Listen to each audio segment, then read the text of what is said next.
Make the ground shake. Hey guys. Welcome back to a short video.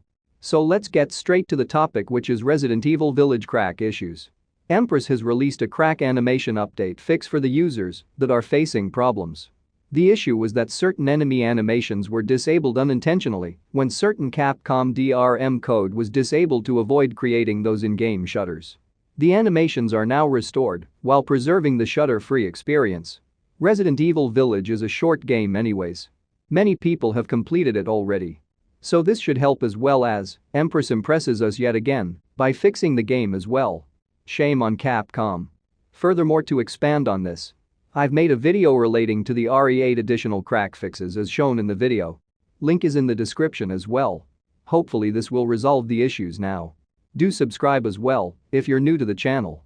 Thanks for watching, and I will see you in the next video.